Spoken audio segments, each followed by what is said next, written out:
मंदिर की आत्मा। गांव बापस्ती की पहाड़ी पर एक मंदिर था जो कई वजहों से प्रसिद्ध था। बापस्ती के परिवारों में आपसी सौहार्द बना हुआ था। इसकी वजह उस मंदिर को ही बताया जाता है। अरे ओ विमला, ये इस मंदिर की कहानी क्या है रे? अरे ये मंदिर इस गांव के लिए बहुत ही शुभ है। अरे शुभ तो है, तो फिर भी लोग इस मंदिर से दूर क्यों रहते हैं? ये इतना वीरान क्यों रहता है? अरे बड़े बुजुर्ग कहते हैं कि मंदिर में आत्माओं का राज है जो लोगों की मदद करते हैं, लेकिन मंदिर से सभी को दूर भी रखते हैं।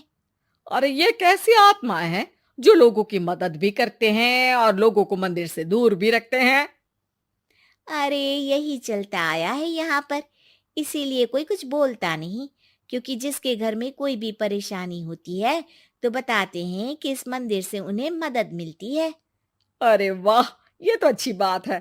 तभी इस गांव में इतनी खुशहाली दिखती है। तभी बाहर किसी की चीखने चिल्लाने की आवाज आती है। दोनों बाहर निकलती हैं तो देखती हैं कि गांव के एक बुजुर्ग रो रहे हैं क्योंकि शहर से उन्हें कोई बुरी खबर मिली है। अरे क्या हुआ चच्चा, रो क्यों रहे हो आप? हाँ चाचा, बताओ ना, हुआ क्या?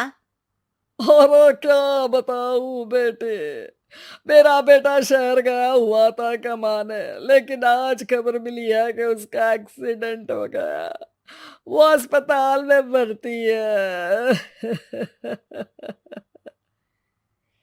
अरे तो इसमें परेशान होने की क्या बात है चाचा, जाओ शहर और बेटे का इलाज करवाओ। हाँ चाचा, विमला सही कह रही है। आप शहर जाओ और इलाज करवाओ। अरे कैसे इलाज करवाऊं, अभी पैसे नहीं है और शहर के अस्पतालों में इलाज का खर्चा लाखों में आता है। अरे चाचा, भगवान पर भरोसा रखो, कहीं ना कहीं से मदद जरूर मिल जाएगी। बस आज का दिन कैसे भी काट लो। अरे अब तो बेटा थोड़ा समय काटना भी मुश्किल होता जा रहा है। देख कमला, तू ही समझा चाचा को। अरे पैसों का कहीं ना कहीं से इंतजाम तो जरूर हो जाएगा। अरे चच्चा, जब विमला कह रही है तो थोड़ा उस पर भी भरोसा रखो। चलो आपको घर छोड़कर आ जाती हूँ। उसके बाद कमला उन बुजुर्ग को लेकर चली जाती है और विमला मंदिर की ओर चली जाती है। विमला मंदिर की सीढ़ियों पर चढ़ते हुए दूर से नजर आती है। उसके बाद वो आंखों से ओझल हो जाती है। उसी रात उस बुजुर्ग के घर के बाहर एक थैला रखा हुआ मिला।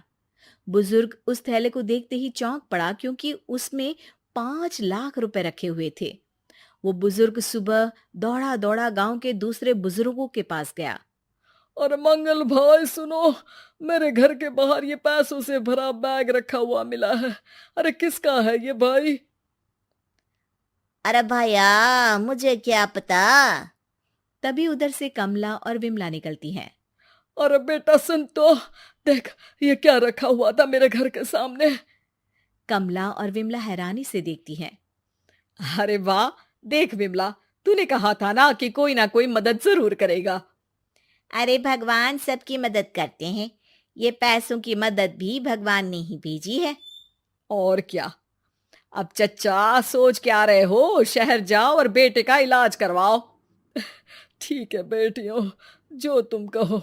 चलो निकलता हूँ शहर बेटे का इलाज करवाने के लिए। अरे विमला, एक बात तो बता, ये इन्हें मिले तो कैसे मिले पैसे?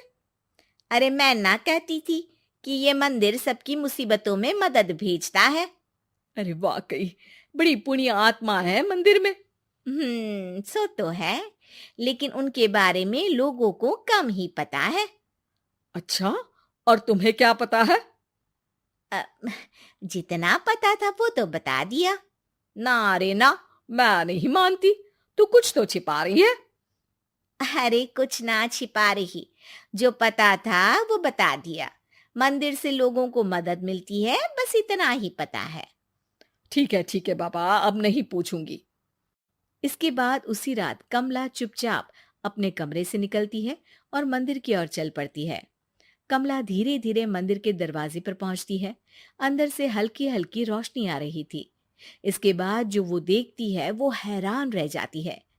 कमला इसके बाद तेजी से वापस लौट आती है। दूसरे दिन सुबह सुबह। अरे विमला, तू तो छिपी रुस्तम निकली। है? ऐसा क्या छिपा लिया मैंने? अरे तूने तो भनक ही नहीं लगने दी और चाचा की मदद भी कर दी। हैं?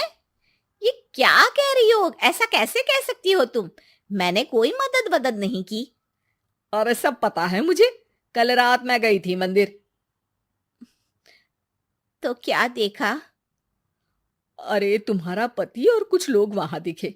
बोरियों में नोट भरे हुए थे और सभी नोट गिनने में लगे हुए थे। तो तुम्हें क्या लगा वो क्या कर रहे थे? अरे मैं समझ गई कि वो लोग कहीं से डकैती कर पैसे लेकर यहाँ मंदिर के पीछे छिपाते हैं। अब जब तुम जान ही गई हो तो बता देती हूँ, लेकिन ये बात किसी को पता नहीं लगनी चाहिए। मेरे पति डकैती नहीं डालते हैं, बस उन लोगों से पैसे छीनते हैं जिन्होंने गलत तरीके से पैसे बनाए हैं। और फिर लोगों की मदद करते हैं। यही है वो पुण्य आत्माएं जो लोगों को मदद पहुंचाती है। अब समझी? हाँ, अब समझी उन पुण्य आत्माओं का चक्कर। सही है। करते रहो मदद, लेकिन सावधानी से, मेरी तरह कोई और ना पहुंच जाए।